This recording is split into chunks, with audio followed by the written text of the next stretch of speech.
வணக்கம் நேயர்களே, ஸ்ரீ குபேரன் டிவி நேயருக்கு லக்ஷ்மி நாராயணன் அன்பு வணக்கங்கள். இப்போ நம்ம பார்க்க போகிறது வார ராசி பலன் 25ஆம் தேதி ஏப்ரலிருந்து 1ஆம் தேதி மே மாதம் வரை எப்படி இருக்க போகுது.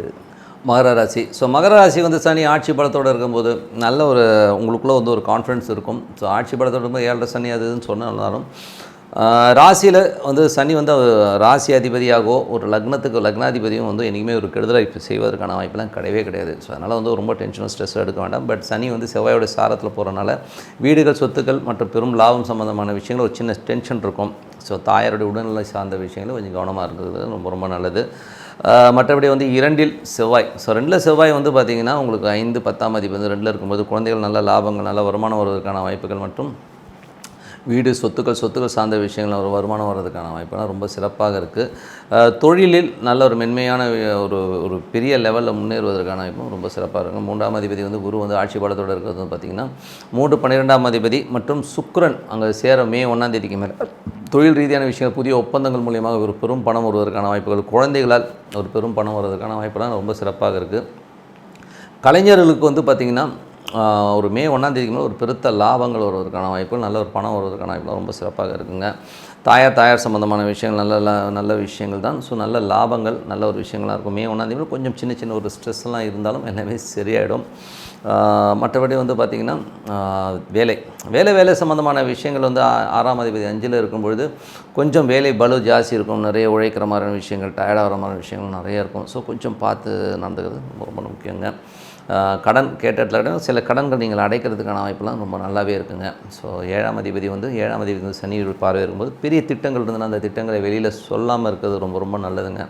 சொன்னீங்கன்னா அது வந்து பிரேக் ஆகிறதுக்கான வாய்ப்பு. ஏன்னா அது ஒரு புணர்வு தோஷங்கிற ஒரு விஷயமாக இருக்கிறனால அது கொஞ்சம் பார்த்து இது பண்ணிக்கணுங்க. 8ஆம் அதிபதி 4இல் இருக்கும்போது சொத்துக்கள் சார்ந்த விஷயங்கள்லாம் வந்து கவனம் இருக்கும் தேவை. ஏன்னா வந்து 8ங்கிறபோது சில பிரச்சனைகள், சொத்துக்கள் வருவதற்கான வாய்ப்புகள், வருமானம் ஒரு பக்கம் வந்தாலும் பிரச்சனைகள் அப்பப்போ சின்ன பிரச்சனைகள் வருது. தாயாரோட உடல்நலம் சார்ந்த விஷயங்கள் ரொம்ப ரொம்ப கவனம் தேவை. ஏன்னா ராகுங்கிற ஒரு விஷயம் வந்து மே 10லேருந்து 15 வரை அந்த கிராஸ் ஆகிற அந்த டைம் வந்து தாயாரோட உடல்நலம் சார்ந்த விஷயங்கள் ரொம்ப கவனமாக இருக்கணும். சொத்துக்கள் விஷயங்களும் அந்த டாக்குமெண்ட்லாம் கையெழுத்து போகிற முன்னாடி 1க்கு 4 வாட்டி பார்த்து பண்ணிக்கிறது ரொம்ப ரொம்ப நல்லது. ஸோ அது வந்து கொஞ்சம் ஜாகிரதையாக இருந்துக்குங்க. மற்றபடி இந்த அரசாங்கம் சம்மந்தமான விஷயங்கள், மற்றபடி நம்ம பாசஸ், நம்மளுடைய மேல் அதிகாரிகிட்டெல்லாம் வந்து பேசும்போது கொஞ்சம் கவனமாக பேசுறது ரொம்ப ரொம்ப நல்லதுங்க. மற்றபடி 9ஆம் அதிபதி புதன். ஸோ 9ஆம் அதிபதியான புதன் வந்து பார்த்திங்கன்னா உங்களுக்கு வந்து 5இல் இருக்கும்போது நல்ல ஒரு வளர்ச்சி இருக்கும். சந்தோஷம், அப்பா சம்மந்தமான விஷயங்கள், பூர்வீகமான விஷயங்கள்லாம் வந்து நல்ல ஏற்றங்கள் கிடைப்பதற்கான வாய்ப்புலாம் ரொம்ப சிறப்பாக இருக்குங்க. மற்றபடி வந்து பார்த்தோம்னா அப்பா அது வந்து 6ஆம் அதிபதி எப்போதுமே அப்பாவுக்கும் உங்களுக்கும் ஒரு சின்ன இடைவெளி இருக்கும். பட் இருந்தாலும் வந்து வெளிநாடு சம்மந்தமான விஷயம் ரொம்ப சிறப்பாக இருக்குங்க. நல்ல ஒரு வருமானங்கள், வெளிநாட்டில் வேலை செய்கிறவர்களுக்குலாம் வந்து நல்ல வருமானம் கிடைப்பதற்கான வாய்ப்புலாம் ரொம்ப சிறப்பாக இருக்குங்க. மற்றபடி வந்து தொழில் ரீதியான விஷயம் மே 1ஆம் தேதி மேலே பெருத்த பணம் வருவதற்கான வாய்ப்பு இப்போவே வரும். பட் இது மேலே ஒரு பெரும் பணம் வருவதற்கான வாய்ப்பு இருக்குது. அதுக்கான முயற்சிகள் எடுங்க. ஸோ நல்ல விஷயங்கள் இருக்கும். 11ஆம் அதிபதி வந்து 2இல் இருக்கும்போது நல்ல லாபங்கள் இருக்கும். பெருத்த லாபங்கள், பெரிய ஒரு வெற்றி கிடைப்பதற்கான வாய்ப்புலாம் இருக்குது. 10இல் வந்து கேது இருக்கிறனால கொஞ்சம் கவனமாக இருக்கணும். இந்த சேல்ஸ் டேக்ஸ் சம்மந்தமான விஷயங்கள், அரசாங்கம் சம்மந்தமான விஷயங்கள், சட்ட ரீதியான விஷயங்களெல்லாம் கொஞ்சம் கவனமாக இருந்துக்கிறது ரொம்ப ரொம்ப நல்லதுங்க. மற்றபடி எல்லாமே சிறப்பு தான். ஸோ இந்த வாரம் மட்டுமில்ல, வருகின்ற எல்லா வாரம் உங்களுக்கு சிறப்பாக அமைய இறைவனை பிரார்த்து கொண்டு உங்களிடம் விடைபெறுவது உங்கள் லக்ஷ்மி நாராயணன். ஸ்ரீ வணக்கம்.